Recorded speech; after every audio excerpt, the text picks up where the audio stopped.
Before tonight's stories begin, I want you to imagine something. Imagine being completely alone. No family, no friends, no one awake to answer your call. Now imagine hearing footsteps in your house, or seeing someone standing outside your window in the middle of the night. Most people would tell themselves there is a logical explanation. That is exactly what the people in these stories thought, until they learned the truth. These 3 terrifying encounters were shared by ordinary people who experienced nights they will never forget. Let's begin with the first story. In October of 2023, a woman named Emma moved into a rental house on the outskirts of a small town in Oregon. The house was beautiful. It sat alone at the end of a long gravel road surrounded by tall pine trees. The rent was far cheaper than anything else in the area. That should have been her first warning. Emma and her fiancé Jake had been struggling to save money for a home of their own. When they found the house, it felt like a miracle. The owner explained that the previous residents had both died from natural causes within a few months of each other. He assured them there was nothing unusual about it. Still, the information stayed in Emma's mind. Jake laughed whenever she brought it up. He loved horror movies and ghost stories. He thought her fears were funny. The first month passed without any problems. The house felt peaceful, quiet, safe. Then one Friday, Jake left town for a fishing trip with friends. Emma was alone for the weekend. At first, everything felt normal. She ordered takeout, watched television, and spent the evening relaxing with her German Shepherd named Duke. Around midnight, she heard a strange sound. It came from the basement. At first, it sounded like something heavy being dragged across the floor. The noise lasted only a few seconds. Then everything became silent. Duke immediately stood up. His ears pointed toward the basement door. A low growl escaped his throat. Emma froze. Duke never growled. Not at strangers. Not at animals. Nothing. The sound came again, this time louder, something scraping across concrete. Emma slowly approached the basement door. Her hand trembled as she reached for the handle. When she opened it, the basement light was already on. She stared down the stairs. The basement looked empty, but Duke refused to go near it. Instead, he backed away, whining softly. Emma slammed the door shut and went upstairs. She barely slept that night. The next morning, she discovered something disturbing. The washing machine in the laundry room had moved nearly 4 feet away from the wall. The machine weighed hundreds of pounds. Emma tried pushing it back herself. It took all her strength. She could not understand how it moved, especially when she had been home all night. She called Jake. He tried explaining it away. Maybe vibrations. Maybe the floor shifted, but even he sounded unsure. That evening, Emma locked every door, closed every window, and checked the security system twice. At exactly 9:17 p.m., a loud explosion echoed outside. The entire house shook. Emma jumped from the couch. Her phone immediately alerted her that motion had been detected near the garage. She opened the camera feed. Bright flashes filled the screen, like fireworks exploding in the driveway. Yet when she looked outside, nothing was there. No smoke, no people, no evidence of anything. Her anxiety grew worse. Hours later, she finally went to bed. Duke positioned himself near the bedroom door, watching, waiting. At 3:41 a.m., a violent pounding erupted from the front door. Emma sat upright in bed. The pounding continued. Again, again, again. Someone wanted inside. Then she heard the security system speak. Front door open. Front door open. Front door open. Emma nearly screamed.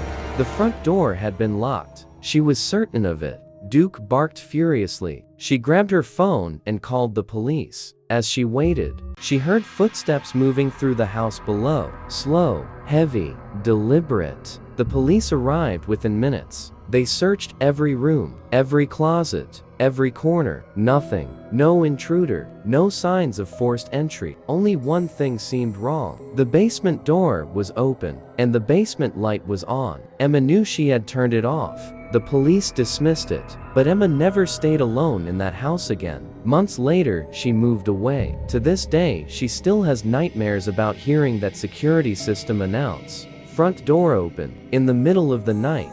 The second story happened in a small town in Wisconsin during the winter of 2022. A man named Noah lived alone in a small house near a local sports bar. The bar wasn't directly next to his property, but it was close enough that he could hear the music every weekend. Most nights he ignored it. But one Saturday changed everything. That evening, his best friend Sarah came over to watch movies and have dinner. The two had been friends since childhood. Around p.m. Sarah left to meet her boyfriend. Noah walked her to her car and stood outside watching her drive away. As he turned toward his house, he noticed a group of women standing outside the bar. They were laughing loudly and clearly drunk. One of them caught his attention. She stood slightly apart from the others. A blonde woman wearing a faded pink coat. She wasn't laughing. She wasn't talking. She was simply staring at him. Noah looked away. When he glanced back, she was still staring. Then she slowly raised her hand and waved. Noah awkwardly waved back.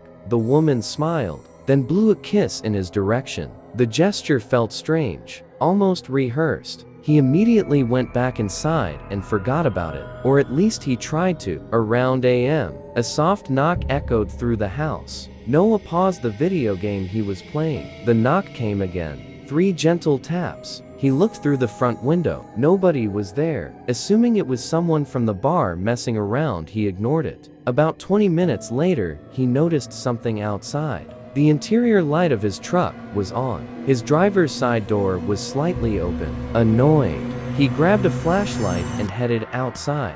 After checking the truck, he found nothing missing. No sign of anyone nearby. He locked the vehicle and walked back inside. The moment he closed the front door, he noticed a strong scent. Perfume. Sweet and floral. The smell seemed fresh, like someone had just walked through the house. Noah checked every room. Everything appeared normal. Still, the smell bothered him. Eventually, he went upstairs and got ready for bed. Sometime after a.m., he woke up suddenly. At first, he didn't know why. Then he heard it. Footsteps. Fast footsteps. Running through the hallway outside his bedroom. Back and forth.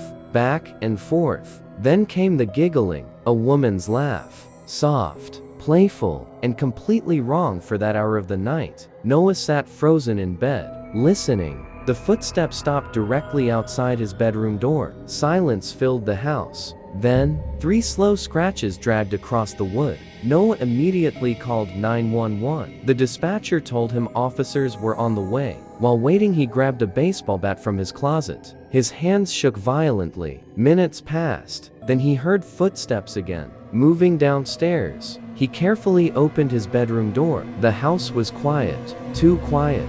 Noah slowly descended the stairs. Every step felt heavier than the last. When he reached the kitchen, he stopped breathing. A woman stood near the sink, facing the window, motionless. Long blonde hair covered part of her face. The faded pink coat hung loosely from her shoulders. It was the same woman from outside the bar. Noah backed away. The floor creaked beneath him.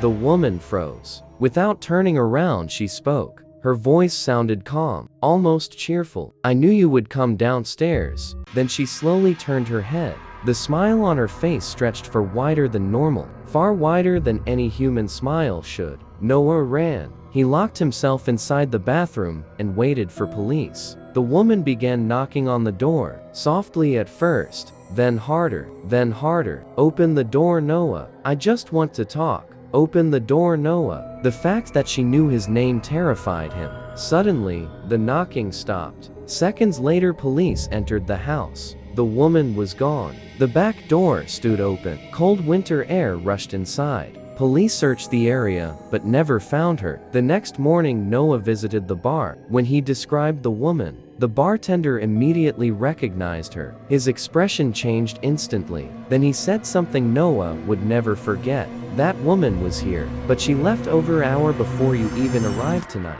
Noah never saw the woman again, but sometimes late at night, he still wonders how she knew his name and why she chose him. The final story was shared by a woman named Olivia from Colorado. Even years later, she refuses to stay in a house by herself. In early 2024, Olivia finally achieved a lifelong dream. She bought her first home. The house was modern, beautiful, and located in a quiet neighborhood outside Denver. Living alone never bothered her. In fact, she enjoyed it. She worked as a freelance designer and spent most of her days working from home. For the first few months, everything was perfect. Then strange noises started coming from above her office. At first, it sounded like furniture moving, a quick scraping sound, then silence. She assumed it was the house settling, but the noises kept happening, almost every day, always above her, always when she was alone. One afternoon, she finally climbed into the attic to investigate. The attic was small,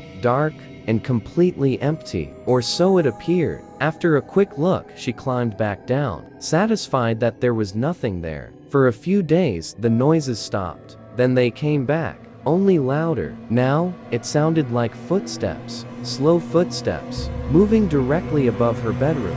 One night, she was lying in bed around a.m. when she heard it again. Step, step, step. Something was walking above her ceiling. She grabbed a flashlight and quietly listened. The footsteps stopped. Then she heard another sound. Breathing, heavy breathing, directly above her. Olivia sat frozen. The attic was only a few feet above her head. Someone, or something, was up there. She immediately climbed onto a chair and pulled down the attic ladder. The darkness above looked endless. Holding the flashlight with trembling hands, she slowly climbed upward. Halfway up the ladder, she pointed the light into the attic. Nothing. No movement. No sound. She climbed the rest of the way. The attic appeared empty, just insulation, boxes, and wooden support beams. Feeling embarrassed, she climbed back down and returned to bed. But she couldn't sleep. Around a.m., she moved to the living room and turned on the television. Eventually, she drifted off. A sudden creaking sound woke her up. It sounded like a door opening upstairs. Olivia immediately sat up. The house was silent. Then she noticed something strange. The attic ladder was hanging open. She knew she had closed it. Slowly, she walked upstairs. Every light in the hallway was off. At the end of the hall, her bedroom door stood almost completely shut. She always left it open. Always. A cold feeling spread through her chest. She pushed the door open. The room looked normal, until she noticed dirt scattered across the floor near her bed. Tiny pieces of dirt, like someone had stepped there with muddy shoes. Then she heard it. Breathing. Slow. Deep. Coming from beneath the bed. Olivia slowly lowered herself to the floor. Her heart pounded so hard she could barely hear anything else. She aimed her flashlight underneath and screamed. A man was lying under the bed. His eyes were wide open, staring directly at her. His face was filthy. His beard was long and tangled, and he was smiling. The man calmly whispered, "Hello, Olivia." She scrambled backward across the floor. The man slowly crawled out from beneath the bed, still smiling, still staring. Then he stood up. Olivia ran. She flew down the stairs, grabbed her keys, and sprinted outside barefoot. She drove straight to a 24-hour gas station and called police. When officers arrived, they searched the house. At first, they found nothing. Then one officer entered the attic. A few moments later, he called everyone upstairs. Hidden behind insulation and wooden beams, police discovered a makeshift sleeping area,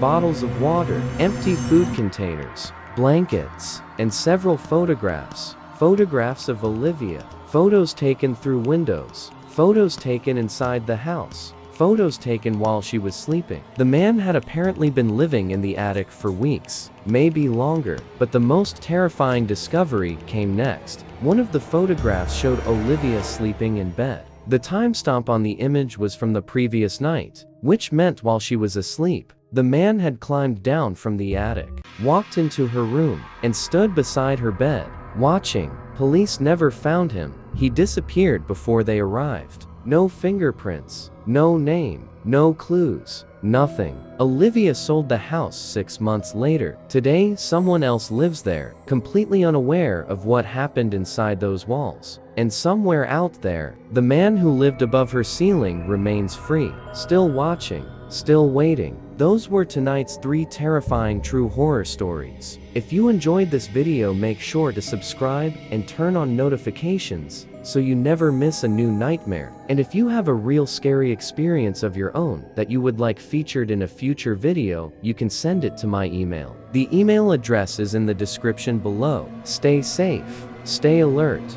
and remember, sometimes the scariest things are not ghosts. Sometimes they are very real.